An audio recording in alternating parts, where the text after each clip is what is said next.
Hello, ¿te apetece un cambio? Para mí es lunes y tengo una cita con el mundo, es decir, contigo, y yo no te cambio. Te cuento que el capítulo de hoy lo he titulado The Change, lo hacemos bien, y ante el The Change he conseguido que el cuerpo se ponga rígido y que sientas una gran incomodidad, como la que muchas veces nos produce el silencio. Porque los cambios nos hacen salir de la zona de confort, nos generan incertidumbre y en ocasiones incluso miedo. Pero también sabemos que los cambios no son muchas veces malos, sino buenos, y que suponen ir a mejor. Y hoy vamos a aprender algunos aspectos sobre su gestión, es decir, su espacio-gestión, para evitar posibles confusiones. Pero deja antes que te haga un breve resumen y así cogemos confianza de lo ya interiorizado con las anteriores temáticas, que hace ya días que entramos en materia sin poner todo lo explicado en contexto. Y hasta ahora, en los capítulos anteriores, hemos conocido los principios de la responsabilidad social y sostenibilidad, así como alguna herramienta como los Objetivos de Desarrollo Sostenible, la relevancia que tiene la cultura, el propósito y cómo definirlo, la filosofía de gestión sostenible, también he mencionado estándares con los que contamos para implantar la responsabilidad social en la gestión, la relevancia que tiene esta en la estrategia, su alcance, y hemos abordado aquellos aspectos y temáticas imprescindibles para conseguir que la responsabilidad social se llegue a manifestar en las actuaciones cotidianas de la organización en todo su conjunto.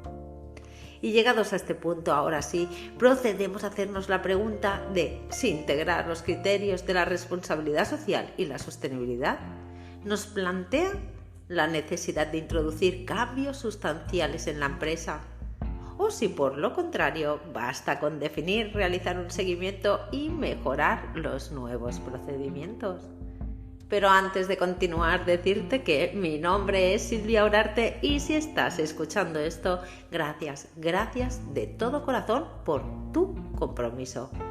Recuerda que personas como tú son necesarias, te necesitamos. Por ello, yo como siempre intentaré aportar lo mejor de mí. Y ahora sí, empezamos directos al grano.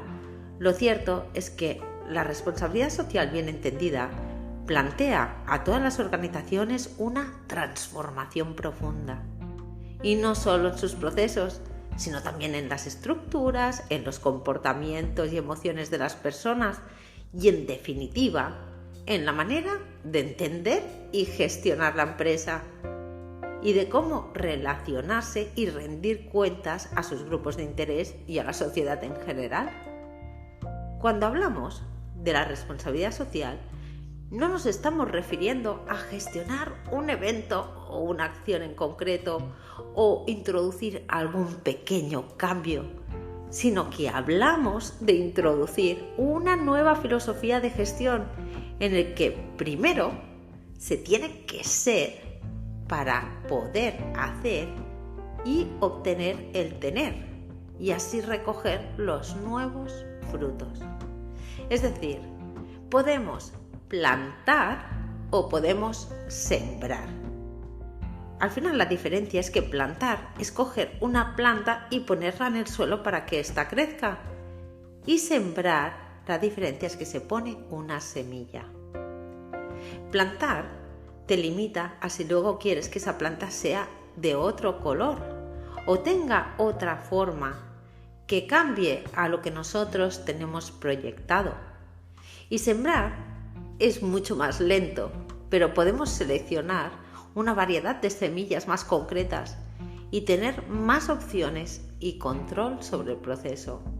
Y según lo que queramos, se definirá nuestro proceso de gestión del cambio. Por esta razón, para implantar la responsabilidad social con éxito, debemos entenderla como un proceso de cambio que debe ser adecuadamente gestionado o sembrado, teniendo presente que implica un nuevo modelo de liderazgo.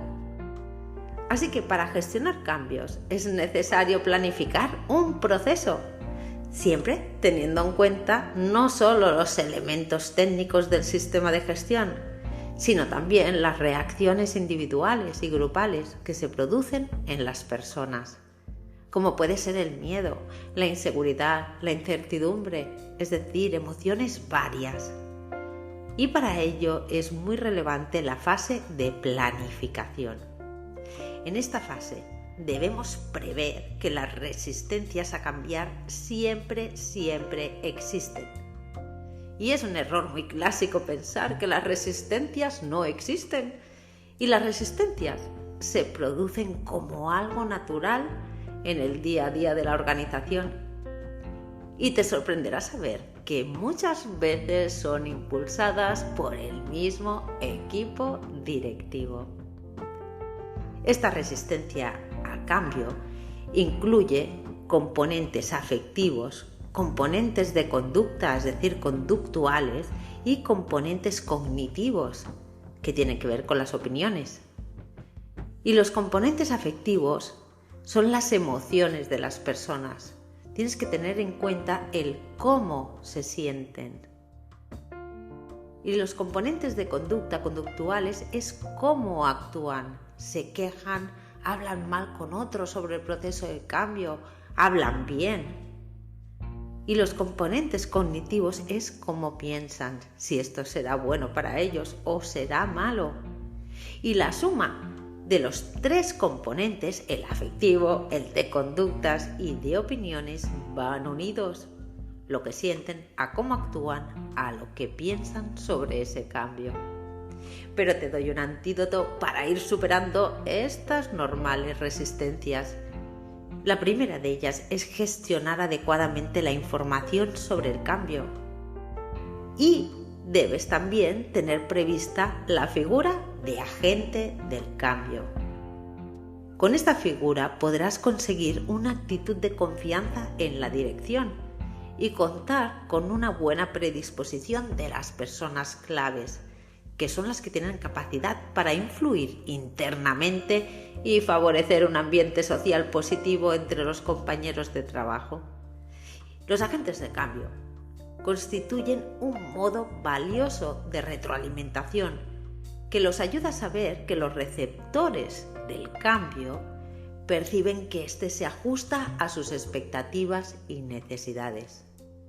Por ello, es clave que mantengan la confianza, la transparencia, la comunicación abierta, que sean honestos en las relaciones, que faciliten el aflorar esos miedos y opiniones sobre los que se podrá actuar para asegurar el éxito del cambio hacia la responsabilidad social. Y una vez ya sabes que surgirán resistencias, que necesitas agentes del cambio para la gestión de los tres componentes que marcarán la predisposición, es necesario identificar los roles en el proceso de cambio. Y para ello, según el modelo de Watson-White, existen diferentes roles. Están por un lado lo que serían los sponsors, que son aquellas personas o grupos que con poder suficiente para sancionar el proceso. También están los agentes, que son las personas o grupos encargados de ejecutar el proyecto. El target, que son las personas o grupos que deben efectivamente cambiar. Los advocates o consejeros, que son las personas o grupos que ven la necesidad de innovar, pero no tienen el poder para iniciarlo. Y los stakeholders, que serían las personas o grupos que se ven impactados por el proyecto y cuya involucración es clave. Y una vez tienes estos roles, también debes tener presente el rol del patrocinador, que son los líderes del proyecto e impulsores del cambio. Para ello te recomiendo indagar en cada uno de estos roles y consultar la biografía de Watson-White, porque la gestión del cambio, si tuviera que ponerte un ejemplo clínico, como si de un hospital habláramos y patologías organizativas identificáramos, el cambio genera dolor. Pero si lo entendemos y asimilamos el tratamiento que se ha de prescribir y del proceso que se debe seguir para alcanzar la situación deseada, las garantías de éxito aumentan considerablemente. Y en la actualidad existen diferentes aproximaciones y modelos para estructurar un proceso de cambio organizacional. Y este es un capítulo esencial en las universidades para cualquier estudio, carrera o proyecto, porque las empresas están en continuo cambio. Y yo personalmente te hablaré del modelo de los 3 pasos propuesto por Carl Lewin en 1947 y aunque es muy antiguo, sigue ejerciendo una influencia importante en las aportaciones posteriores que se pueden consultar en diferentes fuentes. Y me gusta mucho porque es muy sencillo y a su vez tiene su complejidad. Y este modelo de los 3 pasos habla de descongelar, accionar y volver a congelar. Y en la fase de descongelación, el objetivo es lograr que para los individuos o los grupos y la organización en general resulte muy evidente la necesidad de cambio, con el fin de que puedan comprender y aceptar que el cambio debe ocurrir y es posible hacerlo. Y la segunda fase, la que yo llamo accionar, la del movimiento, esta etapa comprende los procesos mediante los cuales se aprenden e introducen los nuevos comportamientos. Y la tercera habla de la recongelación, que pretende que el nuevo comportamiento arraigue en las personas, los grupos y la organización, convirtiéndose así en un nuevo hábito. Así que, basándonos en la gestión del cambio en general, teniendo la base anteriormente simplificada, podemos definir el cambio hacia la responsabilidad social en tan solo 6 pasos. Y el primero de ellos sería: debemos desarrollar la conciencia y obtener siempre el compromiso de la alta dirección. Es básico para poder promover la conciencia en la organización, que sería el segundo paso, porque teniendo la conciencia podemos prepararnos para este tercer paso, que sería la acción. Y planificar esta parte la podemos hacer mediante un plan director. Y una vez tenemos el soporte de la alta dirección, podemos promover la conciencia en la organización del cambio y tenemos nuestro plan director para pasar a la acción, llegaría la ejecución. ¿Qué cambiamos? ¿Qué contenidos, comportamientos, estructuras, entorno? ¿Y dónde? ¿A qué nivel lo cambiamos? ¿Es a nivel individual, grupal, organizacional? Y una vez tenemos la parte de ejecución, podemos pasar a comunicar lo que estamos consiguiendo, para posteriormente reforzar y consolidar nuestro cambio.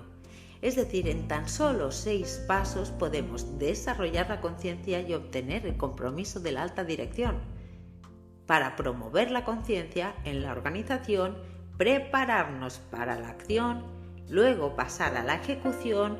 La quinta sería comunicar lo que estamos consiguiendo y la 6, consolidar. Y siguiendo estos 6 pasos, teniendo en cuenta los elementos que te he mencionado al inicio de las resistencias, la relevancia de los agentes del cambio y la correcta identificación de los roles, la gestión del cambio no es nada traumática. Porque, aunque la gestión del cambio parece una labor ardua y que genera mucha incertidumbre, estamos cada vez más habituados a cambiar. Cambio de domicilio, cambio de trabajo, cambio de estado sentimental, cambio de estilo de vida, cambio de país. Ahora, imagínate que tienes una familia y te divorcias. No es lo mismo hacer una correcta gestión del cambio y planificar todo para que el cambio sea más llevadero para todos. Por ejemplo, si tienes hijos, planificando los cambios de domicilio, cambios quizás de colegio, con una comunicación activa, haciendo un buen acompañamiento, poniendo en valor lo vivido e ilusionando en lo bueno que está por venir. que sin esa fase que hablábamos de descongelación, es decir, sin entender nada, sin tener las necesidades, ni haber identificado ninguna buena solución, pasamos directamente a la acción e intentamos recongelar algo que ya está congelado. Diciéndote esto, el otro día una amiga me explicaba que en el acuerdo de matrimonio que firmaron hace 15 años ya especificaron todo la gestión del cambio de si la relación sentimental cambiaba. Y me explicaba que lo habían hecho y lo habían trabajado desde el amor, pensando en lo mejor para ambos y para el futuro de sus hijos, que en ese momento no tenían.